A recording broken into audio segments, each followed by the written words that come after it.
Salut Raphaël. Salut Thierry. Je te remercie d'avoir fait la route jusqu'en Catalogne. J'ai attiré un Parisien dans les hautes herbes. Exactement, c'est loin mais je m'en remettrai. Voilà, on est bien. Raphaël, est-ce que tu voudrais te présenter un petit peu, expliquer pour les gens voilà, qui ne te connaissent pas ce que tu fais, et puis tu vas nous dire un petit peu plus pourquoi ce témoignage, moi qui m'importait beaucoup. Bah écoute, je suis artiste, donc je fais du street art, qui est un art de rue, donc disons que je cours la nuit avec des bombes, des feutres, des pinceaux, et je fais des grandes fresques et j'essaye de partir avant de me faire attraper. Bon, ça c'était surtout au début, maintenant c'est un peu plus toléré, on va dire. On est un peu dans un effet de mode du street art, donc tant mieux pour moi, tant mieux pour nous. Mais effectivement, je suis à Paris dans un milieu un peu branché, quoi. On va dire, voilà, on est dans le cœur du poulet. On est vite avec des acteurs, voilà. C'est intéressant. Alors j'y touche pas, attention. C'est les cœurs d'artichaut, tu vois. Mais ouais, on est un peu dans ce milieu là avec ma copine qui est actrice, Sophia, que tu as rencontrée. Et on est dans un milieu qui est, bon, on va dire, qui est plutôt atteint par certains comportements voilà, délétères. Moi, quand de mon point de vue de Catalan banlieusard, bien loin de la capitale, on me parle de milieu artistique parisien, techniquement je ne vois pas des jus verts et des bananes, je vois plutôt voilà, alcool, amphétamine, LSD, coke, soirées qui n'en finissent plus, voilà, pas tout à fait la régénérescence, pas tout à fait la régénération. C'est exactement ça. Moi, c'est vrai que j'ai eu la chance de toujours évoluer dans ce milieu-là. Même, je suis né à Aix, donc j'ai grandi 20 ans là-bas, mais Aix, c'est le petit Paris. Hein. C'est vraiment à peu près le même système, mais en caricatural. Même si, enfin, c'est des gens très bien, les Aixois, attention. Hein. Mais voilà, j'ai grandi dans ce milieu-là où très jeune, j'avais mes copains qui commençaient à fumer des pétards, donc j'ai un peu fumé. Je me suis sauvé en faisant un bad trip la première fois que j'ai testé, donc ça m'a calmé tout de suite. Bien, ouais. Voilà. Mais bon, l'alcool, moi j'ai jamais touché du coup aux autres drogues en me disant, voilà, je flippe un peu, mais disons que voilà, l'alcool, les sorties, tout ça, j'ai bien tiré sur les batteries. J'imagine aussi que dans le milieu artistique, pour te faire connaître et pour être présent dans le milieu, il faut jouer un peu les codes du milieu. C'est-à-dire si les rencontres se passent la nuit, il faut y être. Exactement. Ouais. Et d'ailleurs, ça se passe plus que la nuit, ça se passe aux toilettes d'un club, autour d'un rail de poussière, quoi. Donc c'est souvent comme ça que les liens se font. Après, ce n'est pas que comme ça, mais on est dans un milieu où on privilégie ce genre de rencontres. On fait du business vraiment en buvant, en se droguant et en faisant des trucs comme ça. Sans tomber dans le cliché, c'est ce qui se passe majoritairement dans les grands clubs parisiens branchés. Il y a beaucoup de business finalement qui se font la nuit comme ça. Okay. Et moi, voilà, j'ai évolué beaucoup là-dedans. Et un jour, j'ai commencé à tomber franchement malade. Rhinite chronique, tous les mois, le 4 ou le 14, je me rappelle, je commençais à moucher, je me levais, que j'ai un rendez-vous important avec le ministre ou que j'ai à rien faire du tout. De toute façon, mon corps il me disait, tu te couches, tu mouches, tu craches, tu pleures, tu restes sous ta couette à trembler. Et le seul moment de répit, c'était quand j'arrivais à m'endormir pour faire une sieste ou alors m'endormir pour faire ma nuit. D'accord.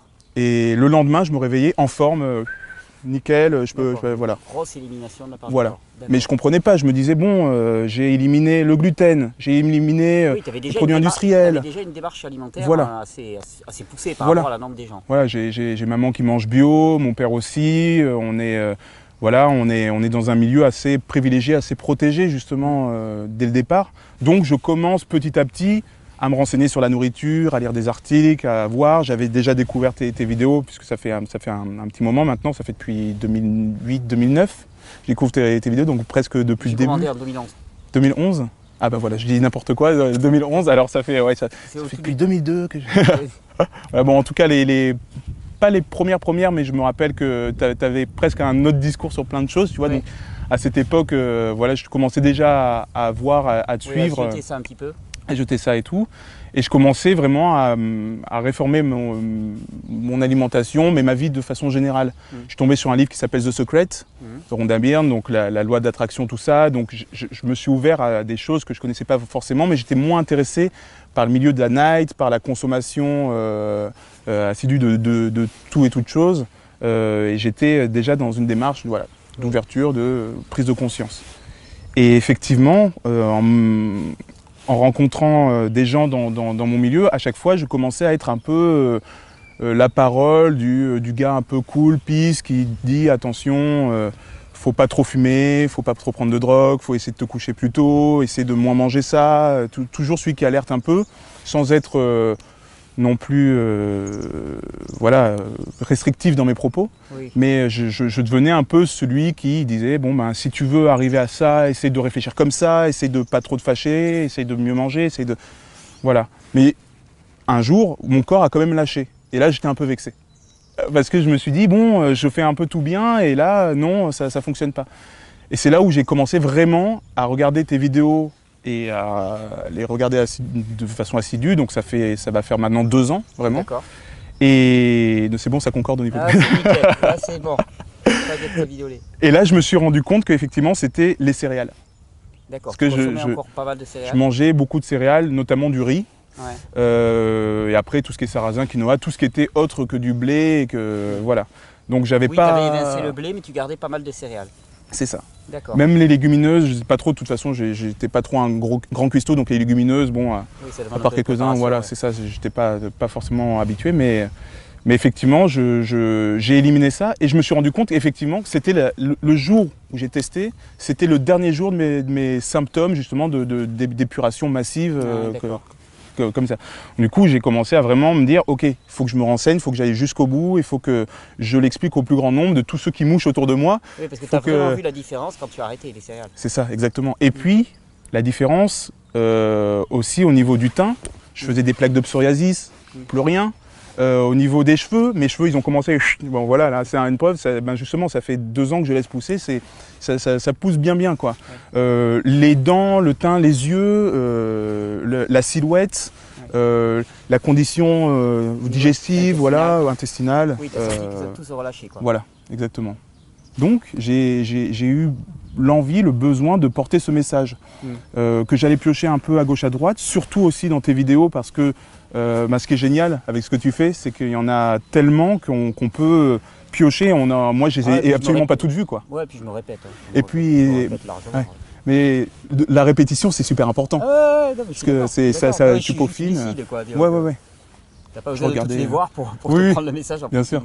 Mais c'est vrai que là, par exemple, je me regardais encore une vidéo sur ta conférence à Bruxelles, et ben, c'est de plus en plus clair en fait, parce que le message se répète. Bon, je suis passionné aussi. Moi, à force aussi de le mâchouiller, effectivement, j'en arrive à cerner l'essentiel et à essayer d'aller droit au but aussi, effectivement. Oui. Voilà, on est plus clair d'ailleurs. Pour le faire passer, c'est nettement mieux. C'est-à-dire vraiment d'avoir quelque chose qui est succinct, qui est fulgurant, qui est clair, et ça me semble l'intérêt aussi.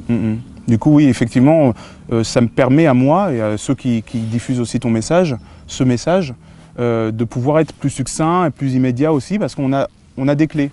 On se rappelle un peu de ta façon de communiquer les choses. Du coup, on a tout un cheminement qui s'installe de plus en plus clairement dans notre tête pour pouvoir diffuser le message. Et ça, c'est super important.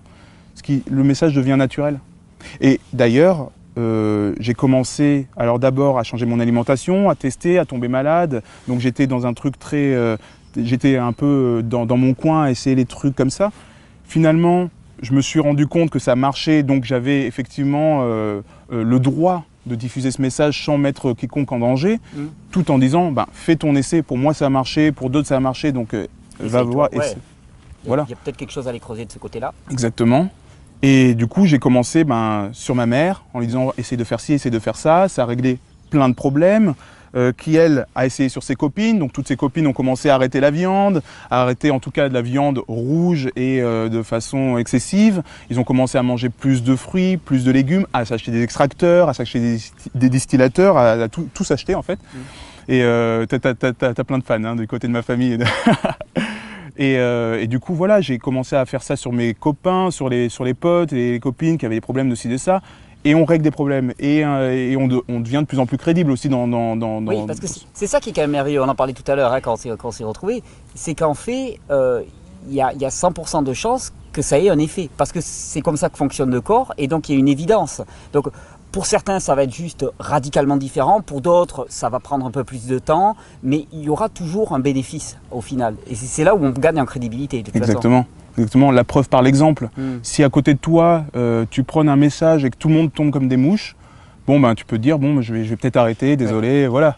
Mais là, quand tout le monde va mieux et que tout le monde, en plus, prêche pour ta paroisse en disant, ben, c'est ce message-là, c'est Raph qui me l'a dit, j'ai réussi à faire ci, ça. Et ça a réglé ci, ça, effectivement, là, on peut, justement, on prend plus confiance, d'ailleurs, dans le message qu'on donnait au départ, même si on avait suffisamment confiance, mais là, on prend carrément de l'aplomb, et on peut mieux expliquer et aller vers des gens avec de nouveaux exemples en disant, voilà, moi j'ai le cousin, machin, il a été guéri de ça, donc peut-être que toi, vu ton symptôme, tu peux essayer. Voilà, c'est un peu le même principe que les questions-réponses. Ouais. Finalement, on voit plein d'exemples complètement différents, et on peut se dire, ok, ça c'est un peu comme moi, lui il est un peu comme moi, lui il est un peu comme moi, bon, peut-être le similaire, malgré les symptômes qui peuvent être bien différents, tu arrives à trouver l'espèce de tronc commun, le terrain qui est commun aux personnes et qui donne des symptômes un petit peu différents. C'est ça. Et dans ton milieu, un petit peu que tu décrivais au départ, le message arrive à passer? Étonnamment, oui, de plus en plus. Yes. C'est incroyable, je m'y attendais pas parce qu'on est vraiment là sur une catégorie de personnes qui connaissent tout, qui sont ce qu'on peut appeler souvent le milieu bobo. Donc c'est des gens qui sont déjà un peu instruits sur le fait de manger telle racine de tel endroit, tout ça, nanana, et de voilà. Mais à côté de ça, ça boit, ça fume, ça sort n'importe où et ça fait des brunchs dans des restaurants, on sait même pas ce qu'on ingère en fait. Ouais. Donc j'arrivais dans ce milieu-là où les gens pensaient tout savoir.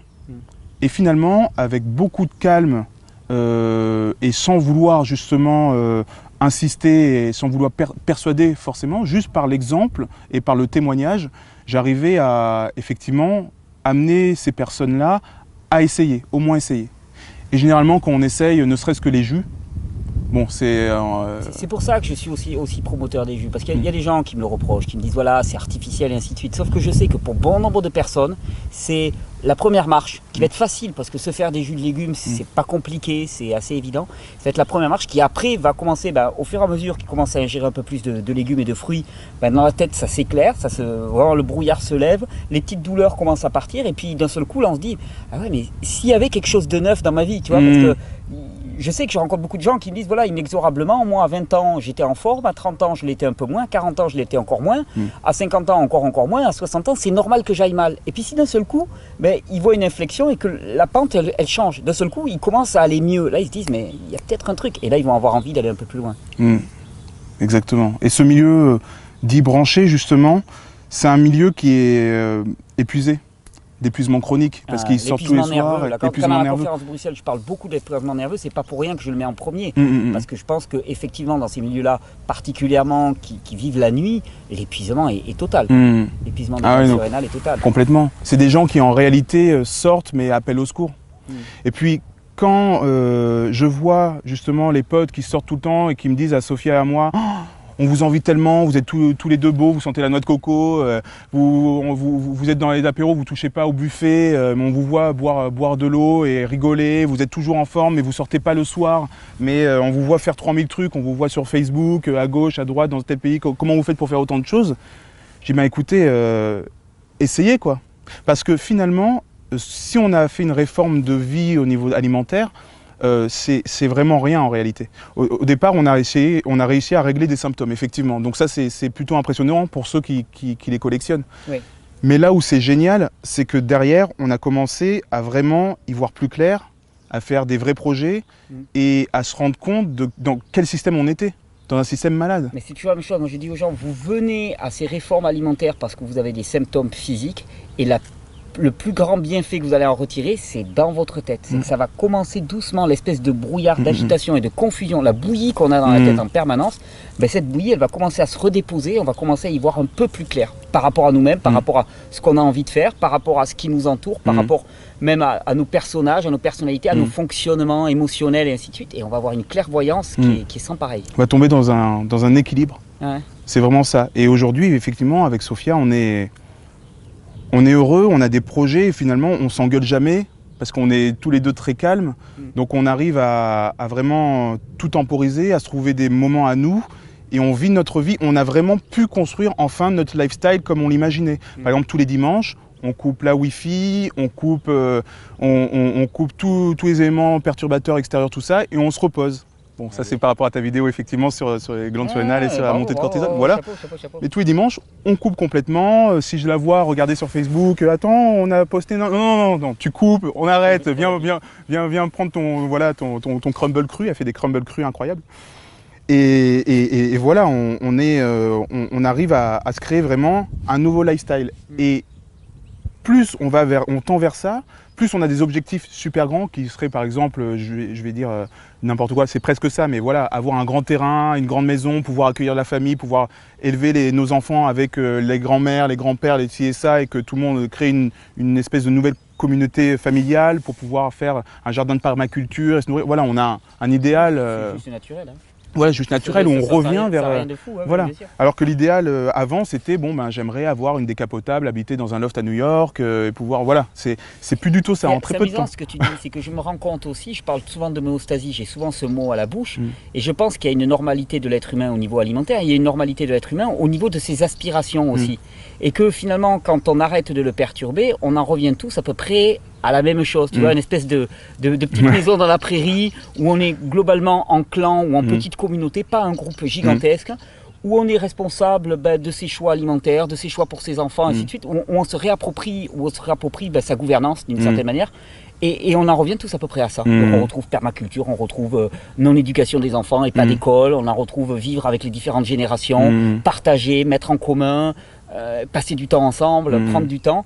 C'est amusant. Oui, on revient à un essentiel, à ne serait-ce que manger des bons fruits et des bons légumes qui ont grandi sur un terrain neutre, ne serait-ce que neutre, riche si on peut, et de pouvoir justement avoir accès à ça tous les jours, une eau potable, rien que ça. Et on se dit, bon maintenant je suis à Paris, dans le quartier Montorgueil, où est-ce que je peux avoir d'eau potable? Voilà. Pas mal parti. Voilà, là ça devient compliqué, donc on commence à se dire ok, on va plus voyager, peut-être faire des plans pour aller un peu plus vers le soleil. Donc comment on fait pour s'émanciper de ce système? Peut-être qu'il faut aussi jouer avec ce système et pouvoir grandir dans ce système, être accepté sans se marginaliser, pour pouvoir ensuite partir et dire merci, c'était tout pour moi. J'ai fait ma part et puis... Voilà, et effectivement, le nerf de la guerre, encore plus que tout ça, c'est le partage.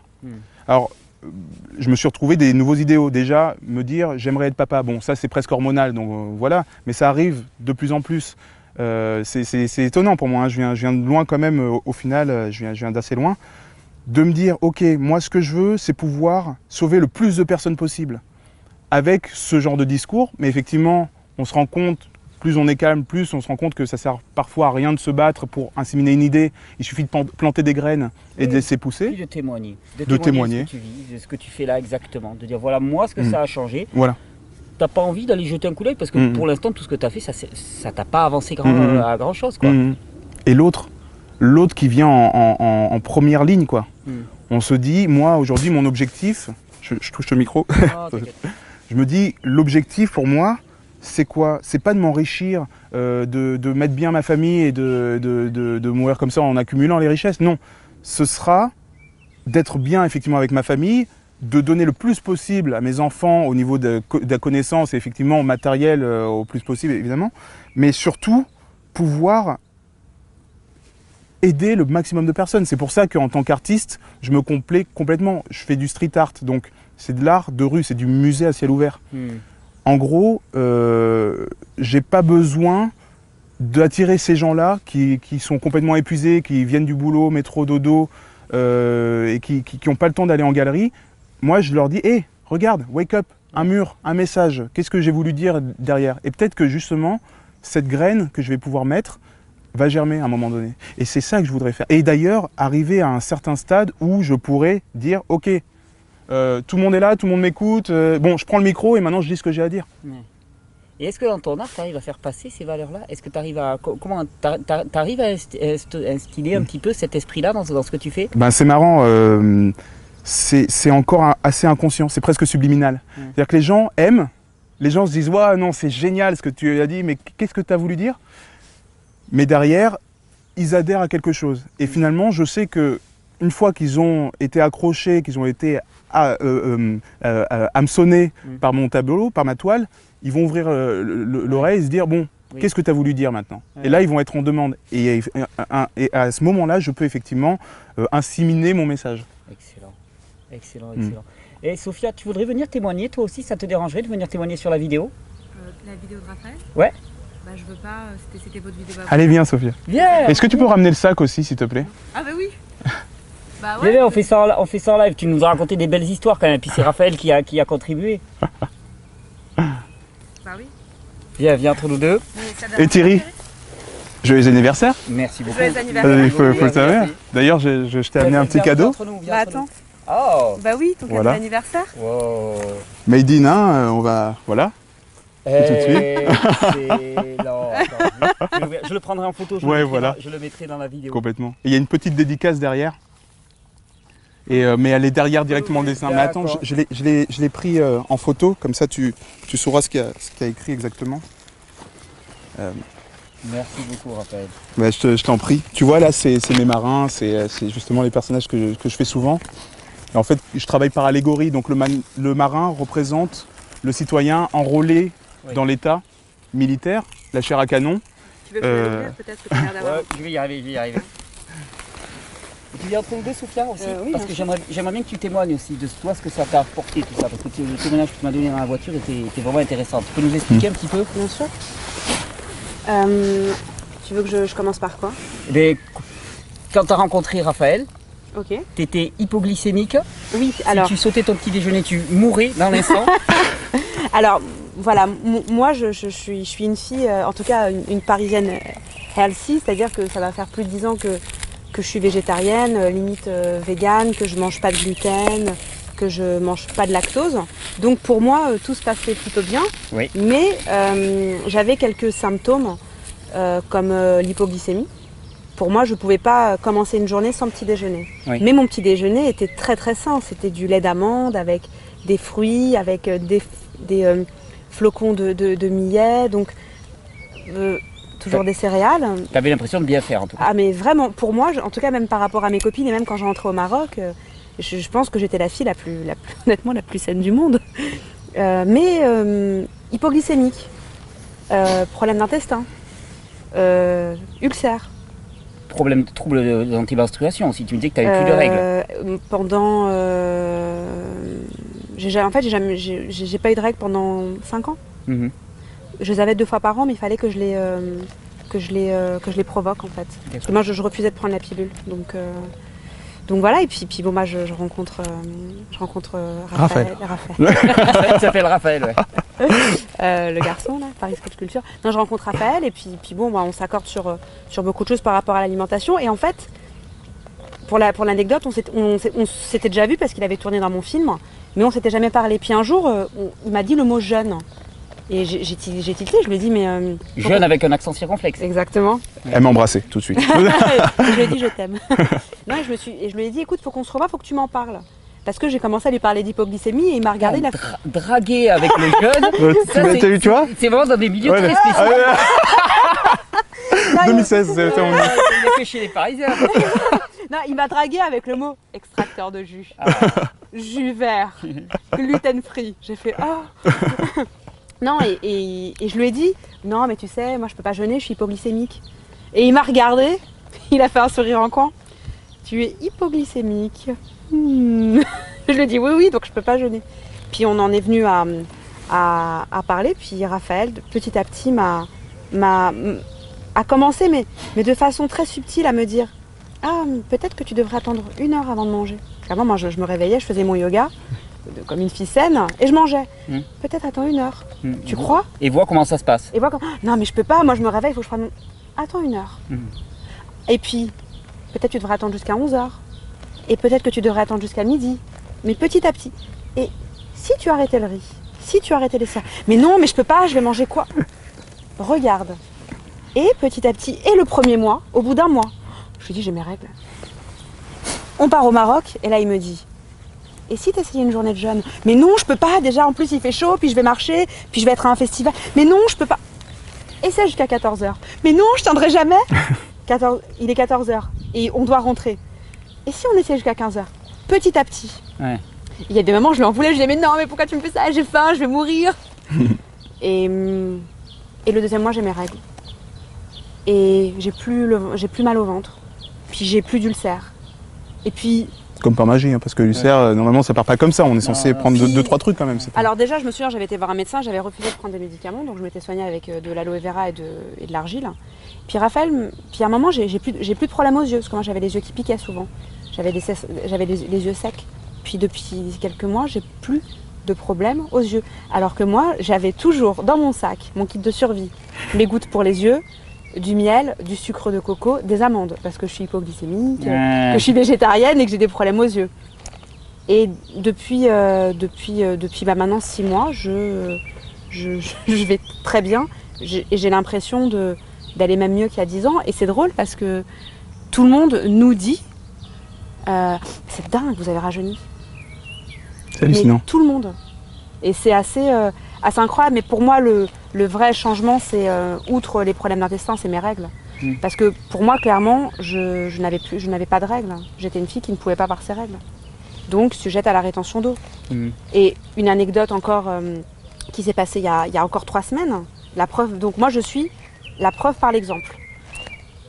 J'ai un petit dérèglement hormonal suite à un peu de stress lié à mon travail. Donc j'ai dû acidifier mon corps. Donc je n'ai pas mes règles. 3 semaines de retard et d'habitude, je prenais à peu près 8 kilos d'eau. Ce qui est énorme. Parce que tu as des espèces de fringales prêts. 8 kilos, ça déforme. Hein. Oui, je pense que tu dois bien gonfler. Ouais. Vraiment. Et d'habitude, je prenais vraiment 8 kilos. Là, j'ai pris 3 kilos. D'accord. Même là, avec ce stress et ainsi de suite, la prise d'eau, la prise de masse, l'œdème était nettement diminuée. Complètement diminuée. En plus, moi, j'ai tendance à prendre vraiment là et au niveau du ventre. J'ai pris 3 kilos que d'habitude, je mettais à peu près 3 à 4 mois à perdre. Et là, on s'est dit avec Raph, allez, 2 semaines. En 1 semaine, j'ai perdu 2 kilos. Et là, au bout de 12 jours, il me reste 1 kilo à perdre. Excellent. Voilà. Excellent. Non, mais ça m'a importé beaucoup aussi ton témoignage. Pour dire que finalement, en fait, on se croit tous en bonne santé. Puis en fait, il y a des tas de petits problèmes qui nous pourrissent la vie, qui ne sont pas suffisamment handicapants pour qu'on se dise malade, mais qui en vérité, ce sont des petits harcèlements au quotidien. Et qui nous pourrissent la vie, littéralement au quotidien. Et tout ça, c'est pas une fatalité.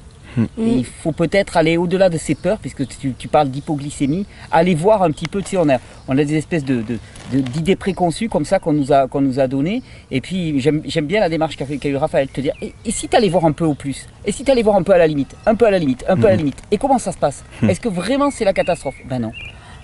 Ah bah oui, bien sûr. Et puis moi en plus vraiment j'ai grandi avec, moi je suis marocaine, donc le petit déjeuner, puis hypoglycémique. Ça va faire presque 30 ans que je pense que je suis hypoglycémique. Et à l'heure d'aujourd'hui, je peux ne pas manger. Non. Tu n'es pas hypoglycémique, c'est pas vrai. Et je trouve que c'est très juste quand tu parles de petits harcèlements au quotidien. Parce que moi je ne vois pas ça comme des symptômes, mais je sens ça, je sentais ça comme effectivement des petits harcèlements au quotidien. Parce que c'est plein de petites choses comme ça qui font que tu pourrais être bien, mais ça te... En tournage, par exemple, en plus, dernièrement, j'ai eu un tournage où je tournais la nuit, et je me disais, oh là là, mais si j'ai découvert que, par exemple, pour ne pas être fatiguée, je pensais qu'il fallait manger. Oui. Et en fait, moi, je mange... d'habitude. Mais oui, mange du sucre. Moi, t'étais hypoglycémique, mange du sucre. mais tu me rends encore plus malade. Et là, l'exemple qu'on a et qui me frustre au plus haut point, c'est ma grand-mère qui est très malade. Et je vais la voir à l'hôpital et je vois qu'on lui donne des... je vais pas donner la marque, mais qu'on lui donne des yaourts au chocolat bien connus. Des yaourts au chocolat et des petits beurres bien connus aussi. Voilà. Et on lui passe ça en intraveineuse. Et oui, madame, votre grand-mère, oui, ne se nourrit pas, mais elle n'a pas envie de se nourrir. Elle a envie juste de jeûner. Et d'ailleurs, depuis qu'elle... Instinctivement, son corps refuse ce poison, qui en plus, ma grand-mère de base est diabétique. Mais c'est vrai que je pense qu'on pense qu'on sait, mais parfois on sait, mais à côté. Bah, on a été déformés. C'est-à-dire qu'on On a été nous a déformés, donné un exactement. système de croyance, un système Exactement. d'interprétation du monde qui est juste faux. Et c'est pour ça que le témoignage, pour moi, est la meilleure des choses. Parce que si tu arrives en frontal sur une personne et que tu attaques son système de représentation en disant c'est faux, c'est faux, c'est faux, ça va pas marcher. Par contre, si tu dis ok, tu as ton système de représentation, mais regarde, moi j'ai fait exactement l'inverse de ce que tu crois être bon, et en fait je vais 10 fois mieux. Ben là, quelque part, tu lui laisses la possibilité de s'interroger lui-même. Parce que si tu le rentres en frontal, il y a des grandes chances qu'il se raidisse, qu'il se protège et qu'il dise non, moi je ne veux pas en entendre parler, c'est complètement à l'opposé de mon système de croyance. Par contre, si toi tu dis, ton système de croyance, ben, moi je vais te donner un contre-exemple, et puis un autre contre-exemple, et puis encore un autre contre-exemple, et puis celui-là, et puis celui-là, et puis celui-là, il y a un moment où il va se dire, oula, il y a un problème là, mon système de croyance, ça vaudrait peut-être le coup d'aller le rechercher, d'aller le réformer. D'ailleurs, ce système se contredit tellement en ce moment, enfin depuis tout le temps, mais surtout là en ce moment, qu'on se pose des questions, on se dit bon, oh là, on commence à me dire des choses assez grosses. Je sens qu'il y a des manipulations un peu partout, dans tous les sens, dans tous les domaines. Je vais peut-être faire attention. On sait tous que les additifs alimentaires, au minimum, c'est dangereux. Voilà, que Oui. c'est pas bon, que les bonbons. C'est marrant ce que tu dis, parce que moi souvent je dis à des gens, je dis voilà, allez me faire la preuve que les additifs alimentaires sont des aliments, sont nécessaires à la santé. Parce que s'ils ne le sont pas nécessaires, et si on a la moindre suspicion, autant les enlever. Hein. Enfin, tu vois, et autant de produits dont on sait très bien, mais on n'en arrive pas à prendre la mesure. On ne voit pas à quel point, au quotidien, c'est ce petit harcèlement, ce petit pourrissement de vie qui fait que tu te réveilles, tu as mal à la tête, tu es agressif, tu es hargneux, tu es triste, tu es déprimé, tu as des petites douleurs de ci, de là, et puis tu te traînes, et puis tu manques d'enthousiasme, tu manques d'entraîne, tu manques de créativité. Et tout ça, c'est tout du potentiel humain qui est saccagé. Bien sûr, et puis en plus, c'est encore une fois la preuve par l'exemple. Au début, on nous a même insulté d'orthorexique. Oui, bien sûr. Oui. De toute façon, on est orthorexique. Je sais que ce qui fait qu'avec Raph, on est aussi soudés, c'est que, j'ai pas envie de dire notre hygiène de vie, mais juste notre vision de la vie fait qu'on va dans la même direction et nous donne encore plus d'énergie et d'amour pour construire. Parce qu'on construit dans la même direction. Et je pense que c'est essentiel. On entend souvent, oui, mais faut avoir le temps. Mais quand tu prends le temps d'aller chez le coiffeur, quand tu prends du temps pour aller faire les boutiques, qu'est-ce qui fait que tu ne peux pas prendre 15 minutes pour couper des légumes ? C'est une question de choix. C'est exactement une question de choix. Où tu places ta santé. Parce que les gens confondent. Et ça, c'est un vrai problème.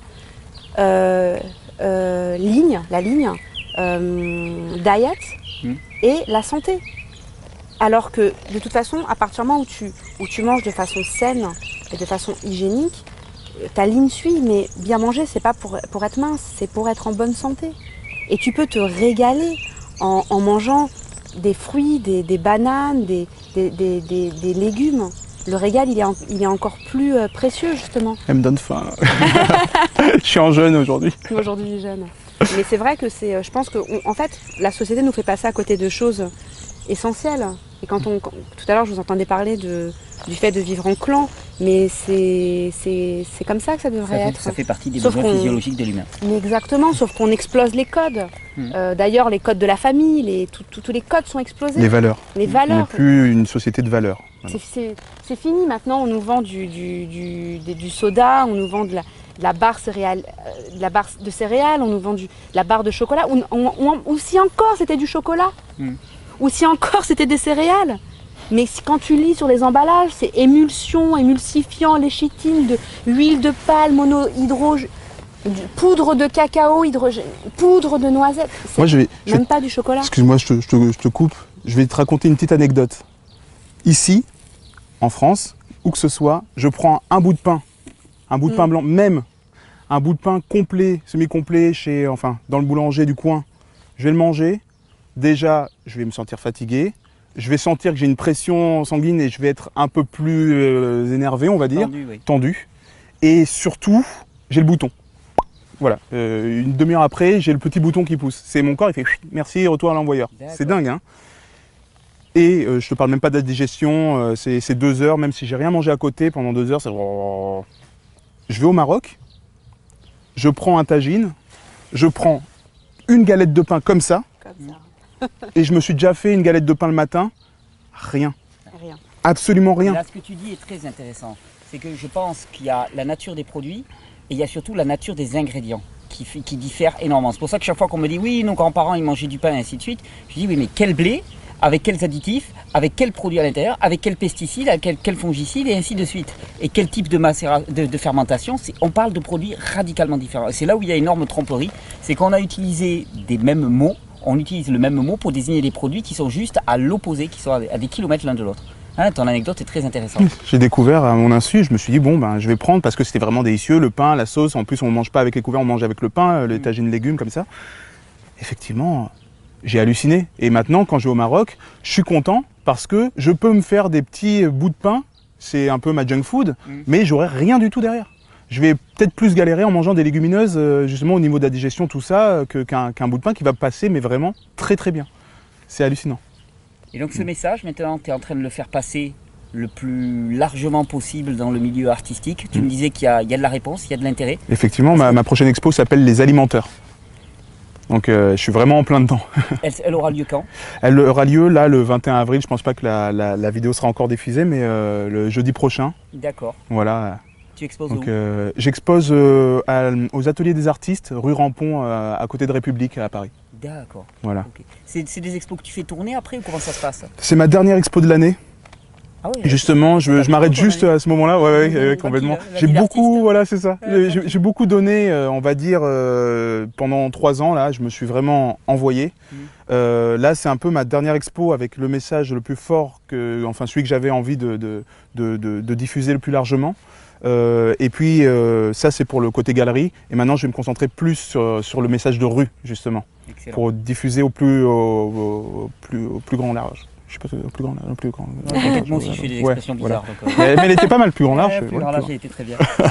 Je vous remercie vraiment beaucoup à tous les deux d'avoir fait ce chemin pour venir jusqu'en Catalogne. Merci sincèrement, je suis très touché. Merci à toi. Merci de témoigner parce que c'est vraiment, voilà, ça m'importe énormément que le message y touche énormément de milieux et plus on est nombreux et diversifiés, plus on a un discours qui nous est propre et plus on va aller toucher la sensibilité de chacun. Donc merci sincèrement d'être ces relais, quoi. Et je promets que le message est en train de passer, je le vois, on le voit, nous on nous en parle. Ah, extracteur de jus, ah, distillateur d'eau, ah, tu sais que le gluten, ah, Etheris canazovas. Ah, j'ai cru. Ah, t'as vu la dernière vidéo? On nous envoie, Thierry, voilà, on nous envoie des liens, regarde ça, c'est intéressant, mais je connais depuis longtemps. La preuve par l'exemple, il y a encore une semaine, ma maman. Ma maman à qui on a commencé à parler de jeûne et de lavement. Et véridique, hein, le matin je me réveille, je montre un texto à Raph et je lui dis oh, regarde-moi ça. Elle m'envoie régénérer Thierry Casanova. Régénéré.com, Thierry Casanova. Elle fait, oui, bon, on a compris ce que tu voulais dire, c'est pas exactement ça, mais. J'ai envoyé plein de petits cœurs, ouais. Et ben ça c'est une victoire. Ça c'est une grande victoire parce qu'on travaille vraiment en sous-marin. Mais merci Thierry, vraiment. Merci à vous deux. Et ce tableau, le message, c'est, je te le fais rapidement, l'échec ne réside pas dans le fait de tomber, mais dans celui de ne pas se relever. Il me plaît beaucoup. Je te remercie beaucoup. Merci à toi. Merci à vous deux. Et excellent. Tu sais qu'en plus ça c'est... J'ai coupé. C'est un peu l'histoire de ma vie ce que je te raconte.